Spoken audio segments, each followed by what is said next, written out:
A paz do Senhor, meus amados irmãos, tudo bem com vocês? Vamos aqui dar início a mais uma lição da Escola Bíblica Dominical, da qual nós estamos trazendo um estudo da Carta aos Efésios, nosso segundo trimestre do ano de 2020, que temos como título na revista para adultos o seguinte tema: A Igreja Eleita, redimida pelo sangue de Cristo e selada com o Espírito Santo da promessa.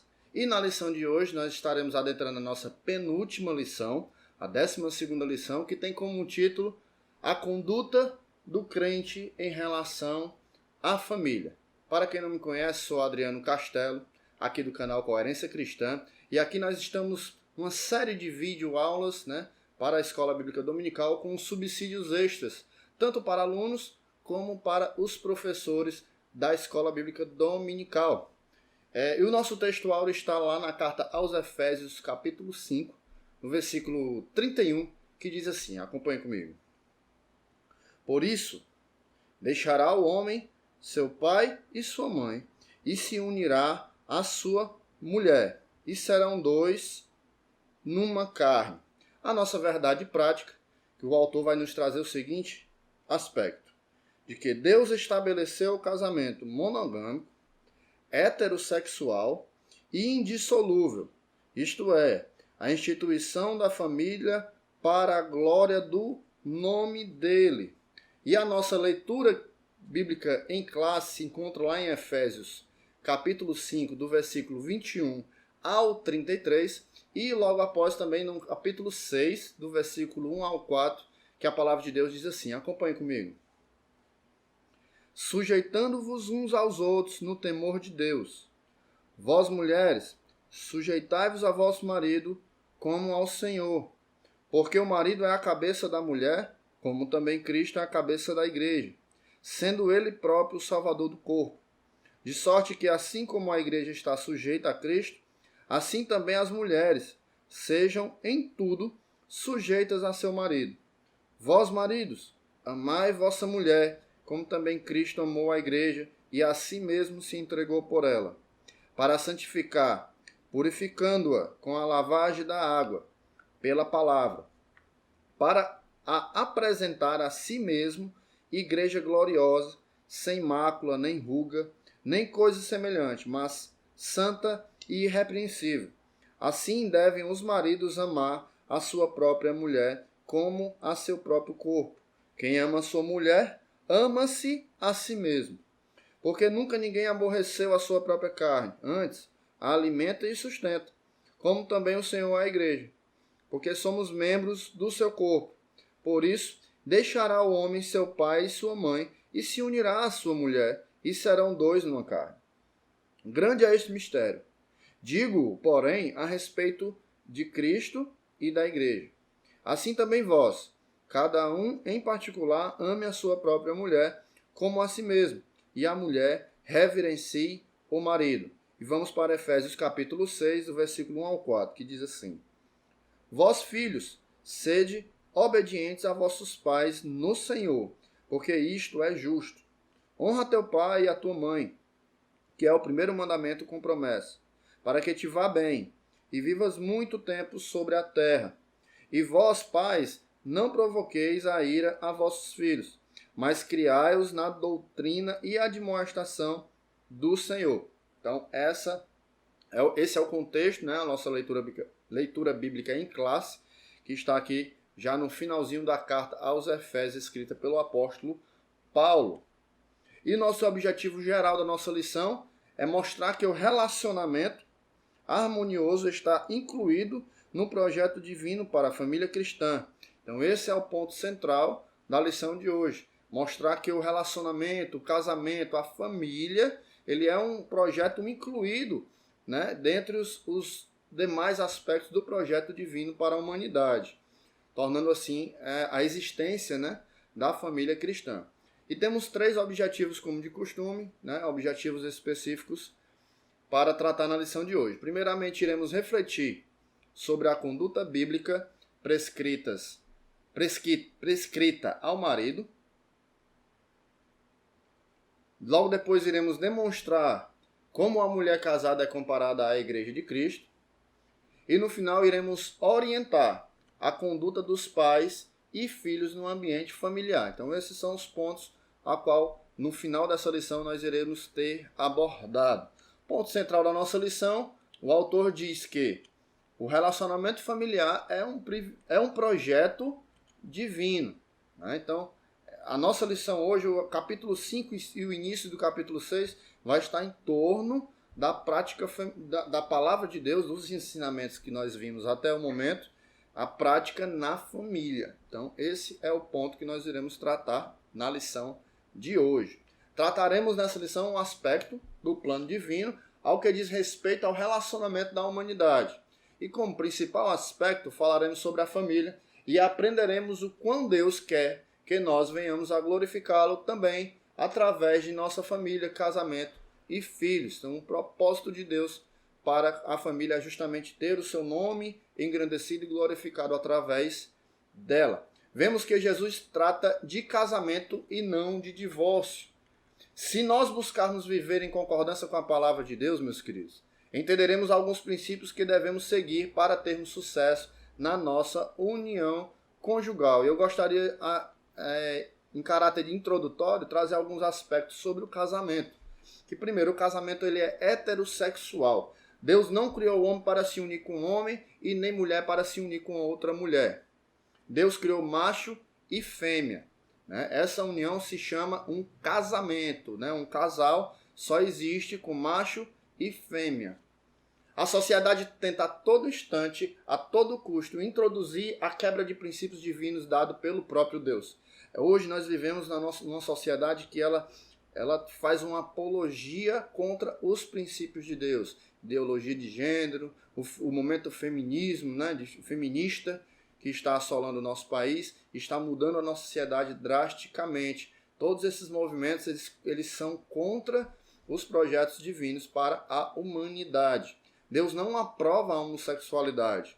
Portanto, não tem como estar em concordância com Deus se a pessoa tem essa prática. É uma verdade que não sou eu, irmão Adriano, que está lhe falando.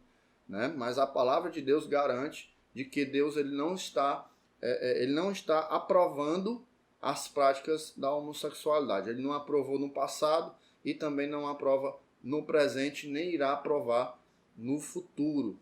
Amém? Segundo ponto é que o casamento ele é monogâmico. Vimos que ele é heterossexual, formado por macho e fêmea. E ele é monogâmico. Ou seja, Deus não ordena que o homem deixe pai e mãe e se una às suas mulheres. Né? A poligamia. Esta prática, apesar de vista em várias passagens bíblicas, nunca foi aprovada por Deus. Então Deus ele quer que um homem se una à sua única mulher e a única mulher com seu único marido. Então esse é o projeto divino para o casamento. O casamento é heterossexual e o casamento é também monogâmico. E também o casamento ele é monossomático. Diz a Bíblia que após a união, e eu gosto até de tratar um pouco mais além da união, como fusão, que a física descreve fusão de que é a transição de uma fase sólida para a fase líquida de uma substância ou mistura, ou seja, algo sólido dificilmente vai se fundir, né? Vai haver uma fusão e se tornar uma só. Mas quando Deus fala que o homem e a mulher serão um só, né? Uma só carne, a gente entende um pouco mais a fundo a respeito de fusão. Então a gente pega essa descrição sobre fusão da física, né? Que traz o aspecto de um algo sólido. Por exemplo, dois cubos de gelo, quando derretidos e misturados, se tornam apenas a mesma substância, a mesma forma líquida, quando sólidos eles não estavam na mesma matéria, correto? A Bíblia fala sobre essa união, essa fusão entre o homem e a mulher, né? Se tornarão os dois uma só carne, né? Isso que a gente acabou de tratar. Em um matrimônio deve-se os dois andarem em comunhão e em concordância em tudo. Quando a gente fala em concordância em tudo, não quer dizer também que vá haver as particularidades de cada um.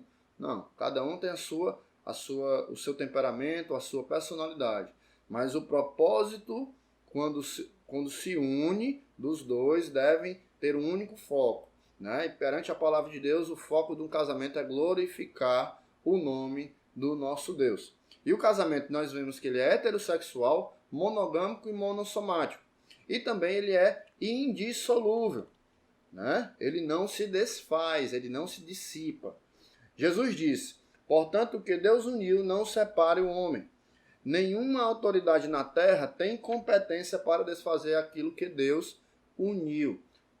O que nós entendemos quando a gente fala que nenhuma autoridade na terra tem competência para desfazer aquilo que Deus fez? Um aspecto, mas existem cartórios, a sociedade, a lei permite que haja divórcio. Mas quando a gente entende que o que Deus uniu, né, o homem não separa, é que mesmo que o homem separe, para Deus será unido. Se quebrar, que é uma quebra de princípios, é o que nós vemos hoje, o divórcio sendo banalizado, ou melhor dizendo, o casamento sendo banalizado. Hoje nós temos o índice de divórcio crescendo cada vez mais em todo o planeta. Os números são absurdamente alarmantes. Então nós temos que entender que o casamento ele é feito para a vida toda, e não simplesmente enquanto está dando tudo bem, está dando tudo certo. Os problemas estão propícios a todos, e não é os problemas que têm a capacidade e nem a autoridade para dissolver a união do casamento. Então, nós tivemos uma breve introdução a respeito do casamento e vamos agora entrar no nosso primeiro tópico, que iremos falar sobre a conduta do crente como marido. Qual a postura do homem, perante Deus com a sua família? Quais as suas responsabilidades, quais as suas obrigações, quais os seus deveres. E no nosso primeiro parágrafo, nós vamos tratar do papel do marido como líder da família. E é interessante ver que Paulo usa um relacionamento matrimonial para ilustrar a profunda relação espiritual de amor e dependência, de autoridade e obediência entre Cristo e a sua igreja. Na expressão que nós vemos, Cristo é o cabeça da igreja. Fica subentendido duas coisas. Primeiramente, a responsabilidade que ele, Cristo sente pela igreja e tem para com a igreja e a cumpre. E segundo, a responsabilidade que a igreja tem para com ele. Então, se há uma responsabilidade de Cristo para com a igreja, também há uma responsabilidade da igreja para com Cristo. Do mesmo modo, o marido tem responsabilidades com sua esposa e a sua esposa tem responsabilidades para com o seu marido.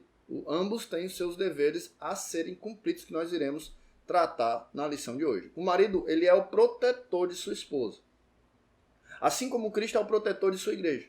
Então a comparação é bem direta. Cristo protege, guarda e mantém, sustenta a sua igreja, e o marido deve se portar da mesma forma para com a sua esposa. Assim como Cristo tem a preocupação sacrificial, o amor altruísta, o amor ágape, que nós iremos tratar um pouco mais à frente, ele tem essa preocupação sacrificial pela salvação da sua igreja.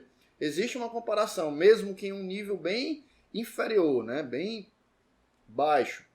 No amor, a comparação do amor de Cristo para com a igreja no amor e a preocupação sacrificial que o marido deve ter para com o bem-estar de sua esposa. Então, Paulo ele faz uma comparação bem, podemos dizer, forte, em comparar o amor do marido para com a esposa com o amor de Cristo para com a igreja. Marido e esposa devem entender que seu relacionamento deve seguir o modelo, ou seja, o padrão do relacionamento entre Cristo e a igreja. Essa é a lição que nós tiramos dessa comparação do apóstolo Paulo, do casamento, da família, para com o relacionamento da igreja com Cristo e de Cristo com a igreja.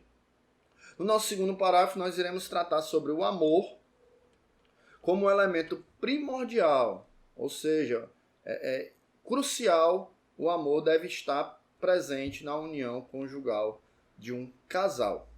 Crisóstomo dizia: já viste a medida da obediência? Pois houve também a medida do amor. Desejas que tua esposa te obedeça, como a igreja a Cristo? Então cuida bem dela, como Cristo o faz com a igreja. Se a gente se colocar realmente no lugar do próximo, nós entenderemos bem o que nosso Deus quer nos ensinar a respeito da nossa conduta como crente, como marido, nosso testemunho como cristão, também na nossa família. Devemos, meus queridos irmãos, ser coerentes com nossas esposas. Na medida em que desejamos ser honrados por elas, devemos também honrá-las. E é interessante que lá no versículo 25 do texto em questão, Paulo poderia ter usado outras duas palavras para o significado, para o verbo amar. Né? Uma delas é a palavra eros, né? que expressa a profunda paixão sexual entre o homem e a mulher. A outra é a palavra filho, que era aplicada para referir-se à afeição existente na família e amigos. Amigo é o amor, primeiramente um amor erótico, né? A palavra eros traz de erotização, entre o amor, entre o marido e a esposa, a paixão, o desejo sexual. E também existe a outra opção que Paulo poderia ter usado, o amor filial, que é o amor de amigo, amor, podemos dizer, fraternal, né? E aqui nós vemos que não é nenhuma dessas palavras que é usada pelo apóstolo Paulo. Muito pelo contrário, o verbo usado por Paulo nesse texto foi o ágapo. É um amor que não guarda qualquer resquício de egoísmo, que não busca a satisfação própria, nem mesmo a afeição em troca de afeição. É um amor que ele existe sem pedir nada em troca, mas ele que luta pelo mais alto bem da pessoa amada. Este amor ágape, usado aqui, tem como padrão, o modelo, o amor de Cristo para com a igreja. Olha a comparação novamente, né? De Deus Pai para com a humanidade, conforme temos na passagem, né, em João 3,16, que Deus amou o mundo de tal maneira, né, que entregou o seu único filho. E esse amor que Deus teve para com a humanidade é comparado com o amor que o marido deve expressar, né, para com a sua esposa. A gente fica maravilhado com o tamanho amor que o nosso Deus teve para com o homem, para com a humanidade, e vemos que muitas das vezes nós não conseguimos, mesmo que em baixa escala, reproduzir este amor para com o nosso próximo, para com a nossa família, para com a nossa esposa, né, para com os seus maridos, os pais para com os filhos. Então, esse amor é o amor incitado pela palavra de Deus, que a palavra de Deus nos ensina, nos guia para que venhamos a exercer ele, não somente outros amor, né? Assim, a expressão de amor, como o eros, o phileo, ou o storge, que é a questão da família, entre amigos, e entre, propriamente dito, o amor sexual, mas o amor que Cristo nos ensina é justamente o amor que ele teve pela igreja. Né? Justamente o amor que Deus Pai teve para com a humanidade enviar seu único filho, para que essa humanidade perdida viesse a ter, usufruir da salvação, da comunhão com Deus, como nós já vimos em outras lições. E o nosso próximo parágrafo, iremos falar sobre o cuidado do marido à esposa. Devemos entender que os maridos não devem pensar no que receberão de suas esposas em troca deste amor exercido para com elas, mas no que eles devem fazer por elas em sacrifício e devoção pelo bem-estar de sua amada. A preocupação do marido deve ser não com o que ele vai receber em troca, mas simplesmente ele amar e exercer esse amor com a sua esposa, sem esperar nada em troca, mas simplesmente com o desejo de ver o resultado, né, daquele amor que ele está dedicando a ela, e ver o bem-estar dela, ver o bem da sua amada. Então esse deve ser o intuito dos maridos, né, ao amarem as suas esposas. Devemos buscar sempre amar, cuidar, zelar, né? Fisicamente, emocionalmente e espiritualmente de nossas esposas, para apresentarmos a nós mesmos como esposa santa e irrepreensível, sem mácula, sem defeito algum. Então, meu querido, olha só para a gente refletir aqui. Se você pensa que a sua esposa poderia melhorar fisicamente, emocionalmente e até espiritualmente, cabe a nós, maridos, exercermos o amor que Cristo nos ensina a exercer para com elas e cuidar dela em todas essas áreas, para que elas venham ser perfeitamente moldadas pelo amor de Deus, o amor de Cristo e o amor sacrificial que Cristo nos ensina a ter pelas nossas esposas. Então, cuide mais da sua esposa. Talvez a gente deva ter um pouco mais de atenção para com elas, para que alguns defeitos, podemos dizer assim, algo que não venha nos incomodar, venha a ser corrigido. Muitas das vezes depende de nós, e a responsabilidade do cuidado para com a nossa esposa é nosso. Não somente dela propriamente dito, mas do marido também. Amém? Costumo dizer que a obrigação do homem é suprir sua família. Eu falo aqui família, a gente engloba a sua esposa e os filhos, né? Nas áreas físicas, espirituais, emocionais e psicológicas. Também a esposa tem como dever priorizar a sua família. É bíblico que a esposa ela tem o seu chamado para o cuidado para a sua própria família. Né? Quando a gente fala família, a gente fala aqui de marido e dos filhos. Lembrando que o casamento ele é heterossexual e também é monossomático. Então, só há um cônjuge, não dois cônjuges, e sempre será constituído por macho e fêmea, homem e mulher. Né? Então, a mulher também deve priorizar a sua família nas mesmas áreas, né? Físicas, espirituais, emocionais e psicológicas. Quando a gente fala física, não quer dizer somente de bens materiais. Não se impede, claro, de que a esposa possa buscar uma condição melhor financeira ou acadêmica para até, se não, por que não, auxiliar no lar. Porém, ela estará, de uma certa forma, sobrecarregando a si mesma com mais funções, né? Pois as principais não devem ser negligenciadas. Então, o que a gente entende aqui é que a esposa ela tem um papel, como o marido tem o seu papel. O papel do marido é de cuidar, de zelar, de sustentar, de manter a sua família, a sua esposa e seus filhos.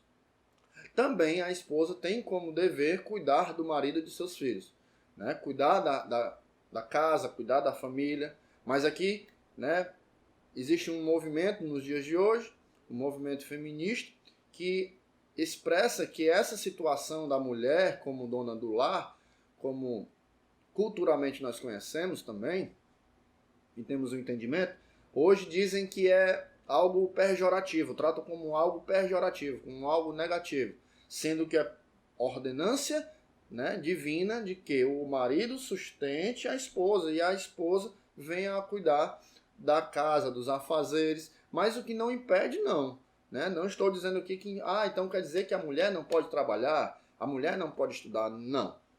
Pode, mas tendo a consciência de que ela estará de uma certa forma se pegando mais serviço para si, né? Se sobrecarregando, muitas das vezes pode acontecer uma sobrecarga, né, de atividades. Porém, né, existem muitas mulheres, o próprio Provérbio 31 trata de uma mulher dessa, né, desse aspecto, que ela trabalhava, era uma mulher de negócios, mas que ela não deixava faltar nada e não negligenciava nas tarefas básicas ordenadas por Deus. Era uma mãe, era uma esposa, cuidava da casa, trabalhava, tinha seu sustento e era uma mulher bem sucedida. Então, se as mulheres quiserem entender como adaptar a sua vida, né? A mulher que só cuida de casa, mas agora ela decidiu recuperar, podemos dizer, um tempo perdido, recuperar os estudos, voltar a trabalhar. Deus também te abençoe, minha amada irmã. Agora, existe uma forma correta de exercer este trabalho, exercer essa atividade, né? Leia Provérbios 31 e medite naquela passagem, nesse capítulo maravilhoso, que você irá ser cheia do conhecimento da palavra de Deus para poder tratar, né, no decorrer da sua vida e das suas atividades. Né? A gente não está dizendo aqui que a mulher deve ficar em casa, mas existem deveres. O marido tem um dever, a mulher tem um dever, e nós veremos também nessa lição que também os filhos têm os deveres a serem cumpridos. E estar sujeita em tudo, né, ao seu marido, como o apóstolo Paulo bem frisa, não significa, todavia, que esteja nas mãos de alguém que tem autoridade para ordenar o que bem entender. Deve ser submissa àquele cujo marido, o dever para com ela é expresso em nada menos do que a mais alta exigência de amor sacrificial. Lembra que nós falamos o amor ágape, o amor comparado com o amor de Deus para a comunidade, de Cristo para com a igreja? De tal maneira, né, de tal forma que ela nunca há de sentir-se ofendida ou humilhada. Então a mulher vai ser submissa ao marido que também cumpre o seu papel. É uma importância a gente ter uma espécie de pirâmide, né? Quando um princípio quebra, todo a estrutura, todo o edifício ele vai desmoronando, rápido ou lentamente, mas a tendência é ele cair. Então a importância é que todos estejam alinhados e nos seus devidos lugares.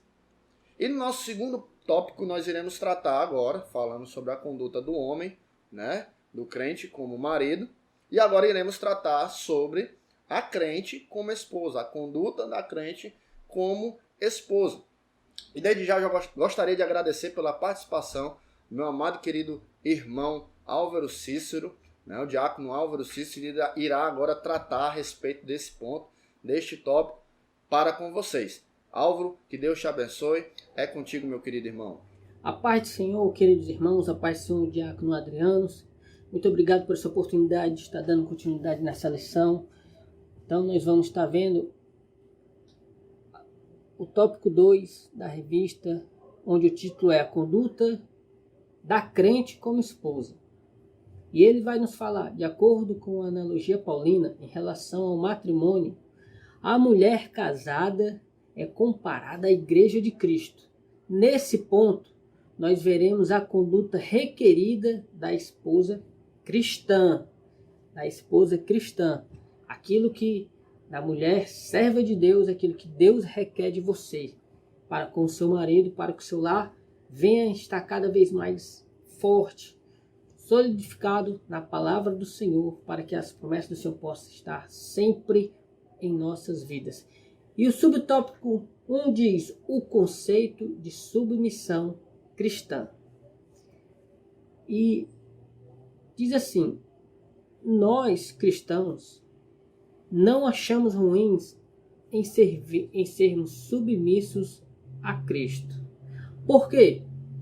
Porque com Ele nós sentimos seguros, amados e por isso temos prazer em fazer a sua vontade. Então, se nós pensamos assim, por que quando se fala em submissão às mulheres e algumas até cristãs, elas se sentem como se aquilo fosse algo pejorativo, aquilo que fossem tirar a sua autonomia? De forma alguma.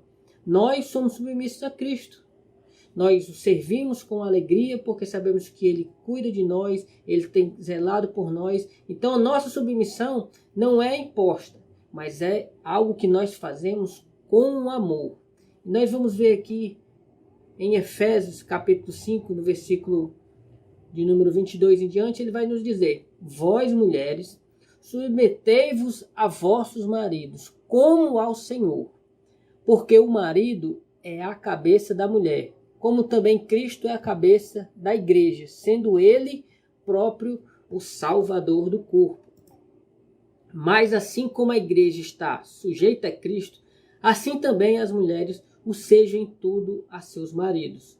Vós, maridos, amai a vossas mulheres, como também Cristo amou a igreja e a si mesmo se entregou por ela. Esse é um modelo de submissão da mulher cristã dentro do casamento. Assim como Jesus ama a igreja e se entregou por ela, o marido deve amar a sua esposa. Olha só. E se necessário, deve doar a sua vida para proteger a sua esposa. Então, que submissão é essa da mulher diante do marido?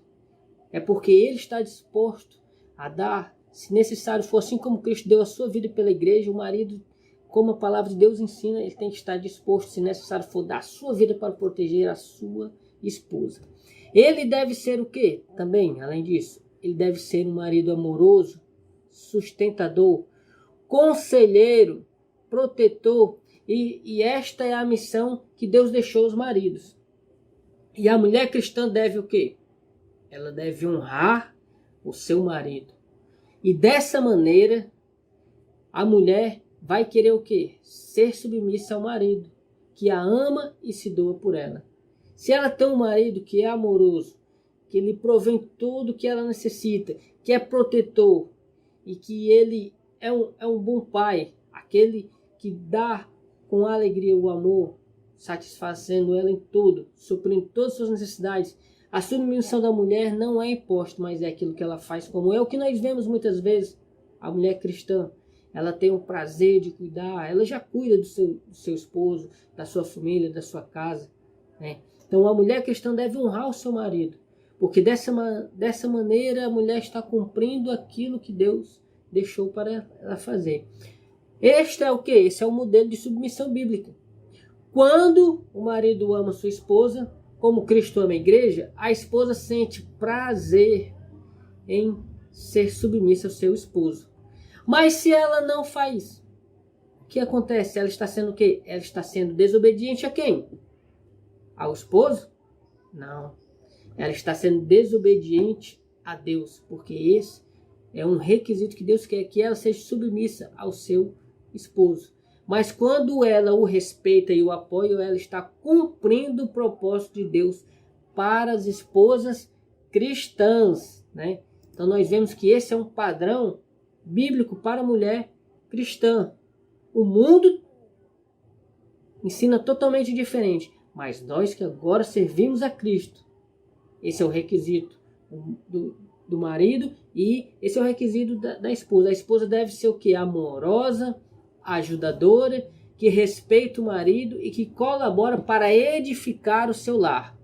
A mulher ser submissa ao marido não a torna inferior, mas demonstra o quê? O prazer de servir ao seu amado.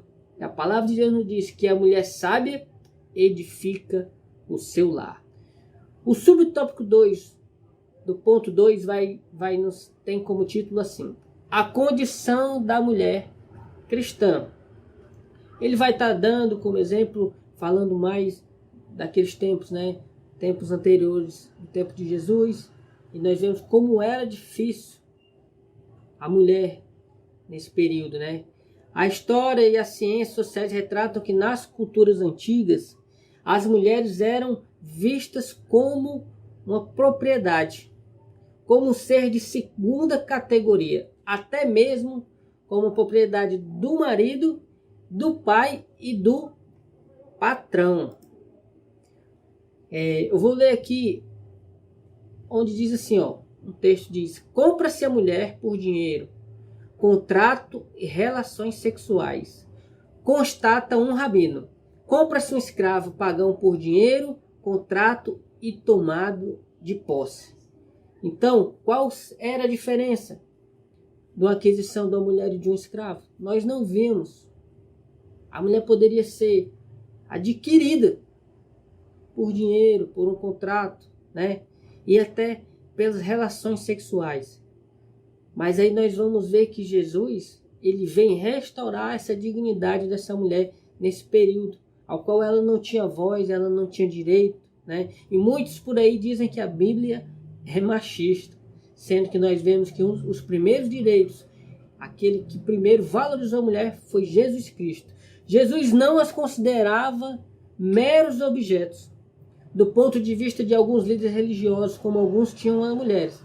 Jesus mostrou o quê? Que a vida de uma menina era tão importante quanto a de um menino, pois ele ressuscitou a filha de Jairo, assim como ele fez com a filha da viúva de Naim, que se encontra em Marcos capítulo 5, versículo 35, 41 e 42, e Lucas capítulo 7, versículo 11 ao 15. Depois de curar uma mulher afligida por um espírito de fraqueza, já por 18 anos, Jesus a chamou de filha de Abraão. Presta atenção nisso. Jesus curou aquela mulher que havia um espírito de fraqueza, né? E que está em Lucas 13, 10, 16. E ele vai falar, ele vai chamar ela de filha de Abraão. Essa expressão quase que não aparece nos escritos judaicos. Está em Lucas capítulo 13, versículo 10 ao 16. Por usar essa expressão respeitosa e bondosa, ele não só tratou como alguém de pleno direito, mas que pertencia à sociedade e pertencia ao que? Ao povo de Deus. Mas também reconheceu o que? A sua grande fé. E vendo o subtópico 3, ele vai nos falar o que? A reverência devida ao marido. mulher cristã, você servo de Deus, você deve prestar uma reverência ao seu esposo, né? De que maneira? Trazendo para os nossos dias atuais, para o nosso cotidiano, é você, mesmo que você esteja desgostosa por alguma coisa que ele tenha feito, você não ia alardear, não ia compartilhar isso com outras pessoas, não ia falar do seu esposo para outras pessoas, mas você saber que a palavra de Deus nos diz o que você deve orar por ele.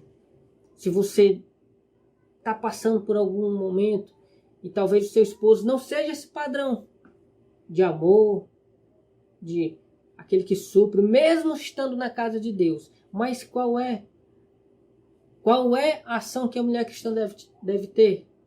Orar pelo seu marido, orar pelo seu casamento. De forma alguma ela deve expor as suas dificuldades dentro do lar, porque as pessoas muitas vezes não estão capazes para ouvir aquilo, e muitas vezes aquilo que você passa vai acabar sendo propagado de um para o outro. Isso, ao invés de trazer solução, vai trazer mais prejuízo para a tua relação, para dentro do teu lar.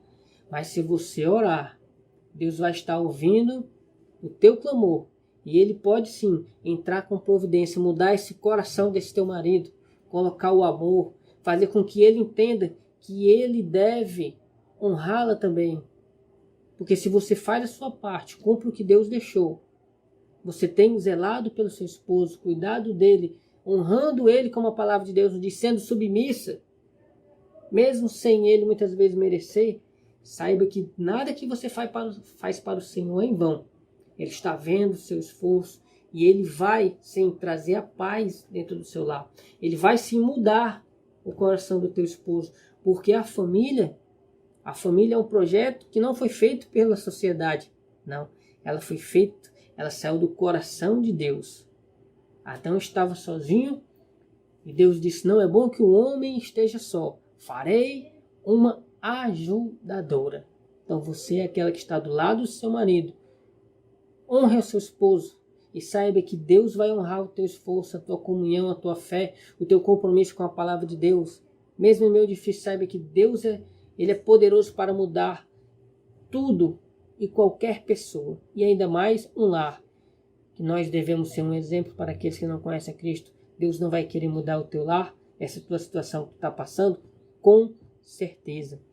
E vendo aqui o subtópico 3, a reverência devida ao marido. E eu quero falar para você, o homem que ama sua esposa de modo altruísta, quer dizer, ele não olha para si, mas ele dedica-se à sua esposa, né? Ele coopera para ser considerado como um líder. As esposas devem o quê? Sujeitar-se ao marido em obediência à autoridade divina. Porque essa é uma ordenança de quem? Da palavra de Deus, uma ordenança de Jesus, que as ordenou a serem submissas, e fala como ao Senhor, ou seja, da mesma forma como são devotas ao Senhor, assim devem submeter-se aos seus maridos. E esse é o final do tópico 3, né? Desse tópico de número 2, subtópico de número 3, e que o seu lar venha ser abençoado, que o seu marido venha honrá-la cada vez mais, e você vai ser uma mulher sábia, uma mulher submissa a ele, aquela submissão que nós fazemos quando nós temos prazer, aquela pessoa que cuida, que ama, e você tem prazer de servir. É isso que eu desejo para o seu lar, é isso que eu desejo para a sua família, que você seja uma mulher sábia e submissa ao seu marido, mas não por imposição, mas porque em nome de Jesus ele cuida de você, você sabe que ele tem um zelo por você, ele supra as suas necessidades, ele te valoriza. Então o teu amor, a tua submissão é com alegria, com amor, assim como nós somos submissos a Cristo em tudo. E por quê? Porque nós o amamos e nós reconhecemos tudo que ele faz por nós. Jesus cuida de mim, Jesus cuida de você, cuida do seu lar, cuida dos nossos sentimentos. Então, nós o servimos com alegria. Que assim também seja no teu lar, que a tua submissão com o teu marido também seja desta mesma forma. Com alegria, com amor. Um honrando ao outro dentro do lar, porque assim nós seremos luz para aqueles que estão fora, para aqueles que estão lá fora e não conhecem ainda a Jesus Cristo. Eu agradeço essa oportunidade e você continue aí ouvindo a continuidade da revista.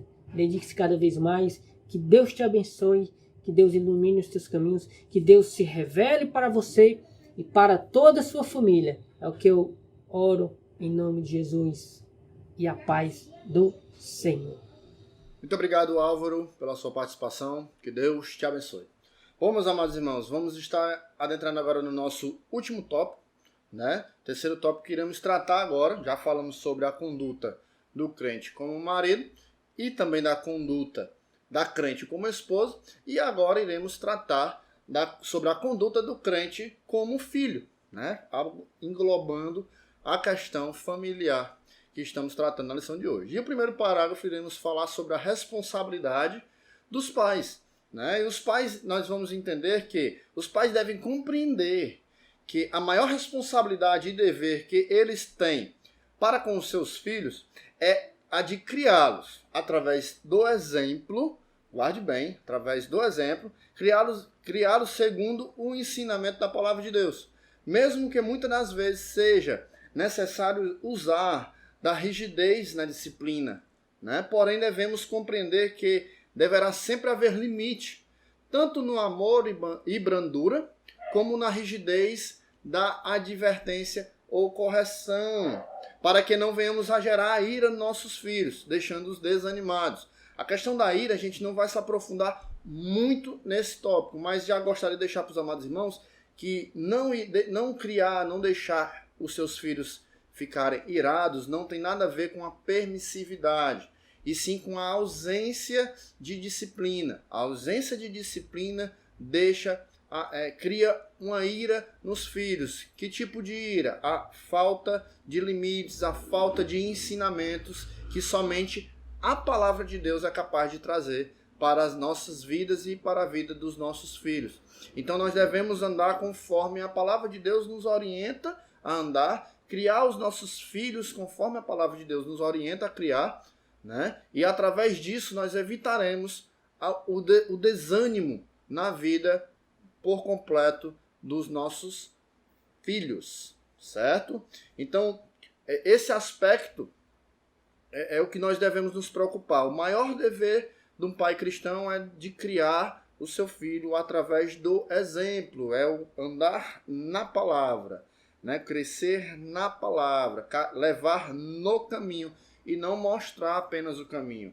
Nós andamos com eles no caminho, na estrada da santidade, juntamente com os nossos filhos, e devemos apresentá-los a Deus a todo instante. A disciplina e a admoestação do Senhor são as coisas que o Senhor pode trazer à vida de uma criança se nós, se seus pais fizerem sua parte num trabalho de ensino e treinamento na palavra do Senhor. Então, Deus, ele requer de nós que venhamos a fazer a nossa parte. Qual a nossa parte? Instruir.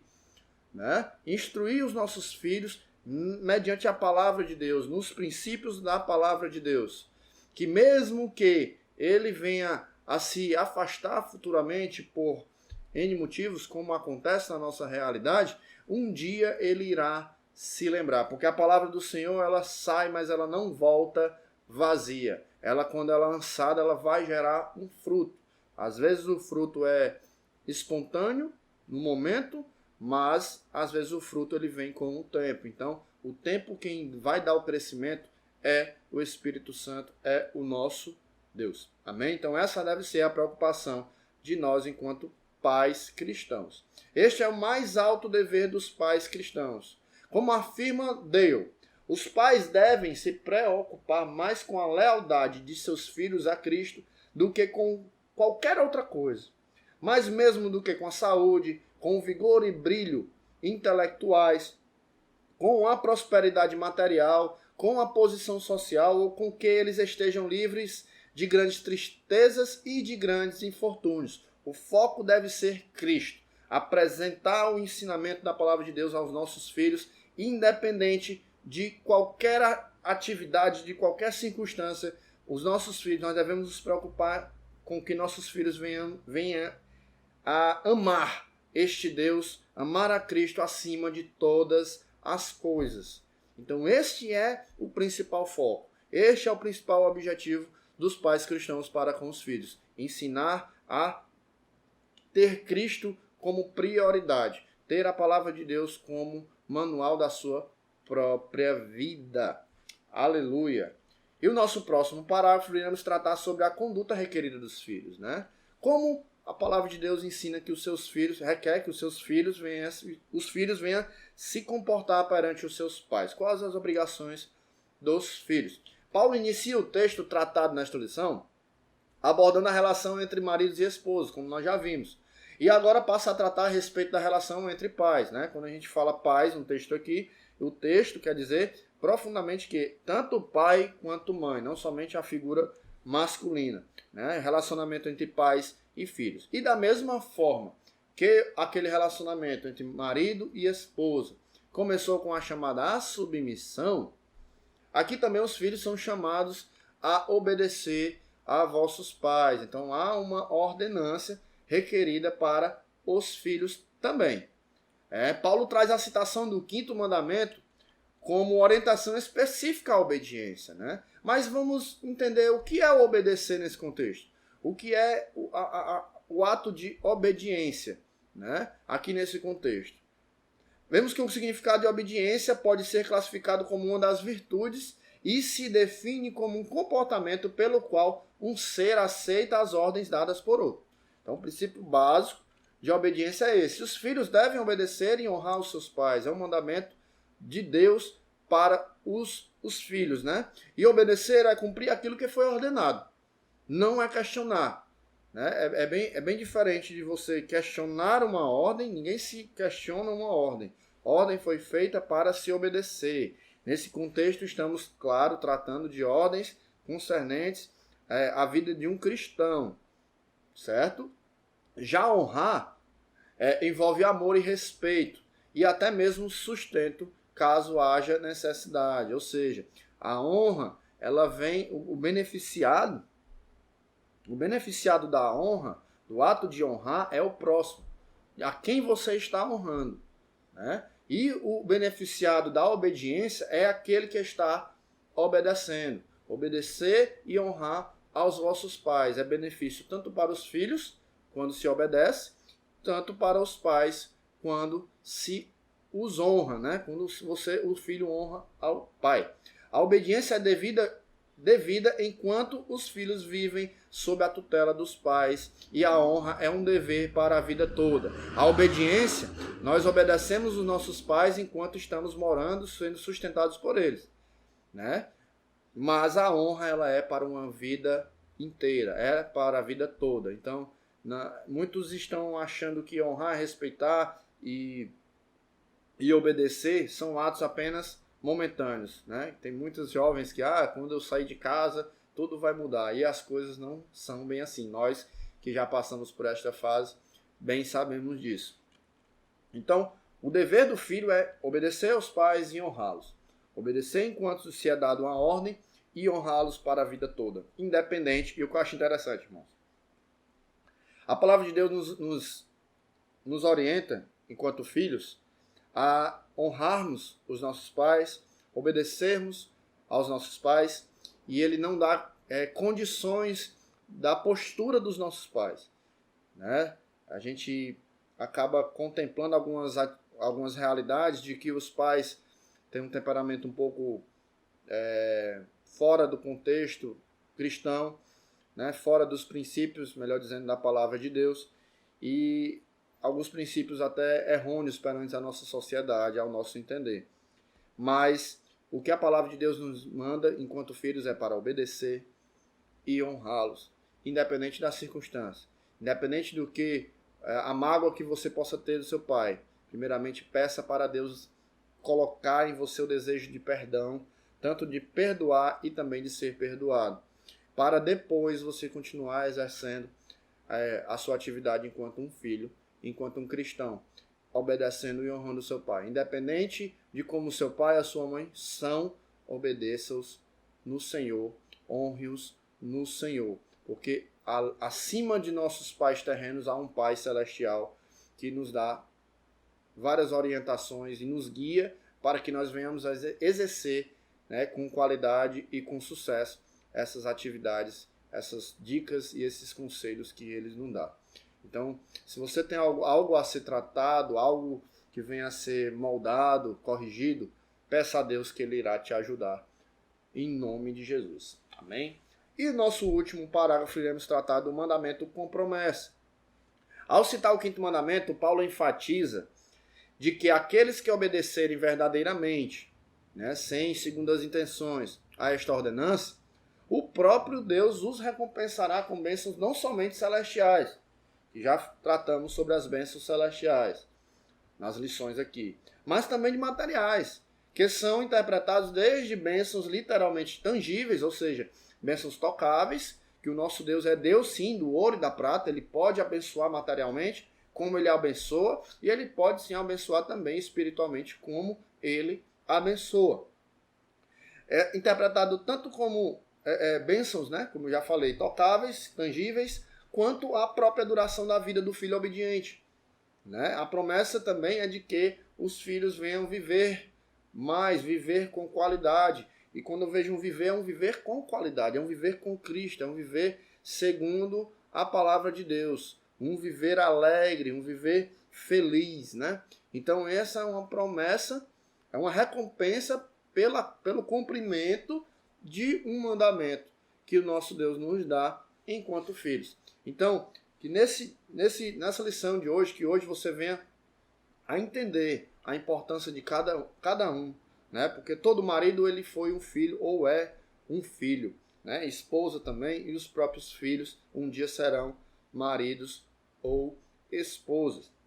É importante nós entendermos que nesse curto ensinamento nós vemos a importância de termos princípios, né, a seguir, princípios na palavra de Deus a seguir para termos sucesso, né, na nossa vida conjugal, na nossa vida material, na nossa vida sentimental, na nossa vida no ciclo de amizades, até ministerialmente falando, nós temos os deveres a cumprir. Então peça para Deus lhe mostrar o caminho correto, que está na palavra dele, busque na palavra dele, que ele lhe mostrará o caminho correto a ser seguido, né? Para que tudo na tua vida venha correr segundo a vontade dele, que mesmo aconteça a tempestade, mas vai estar sempre cooperando, né, para o nosso bem, até mesmo uma tempestade.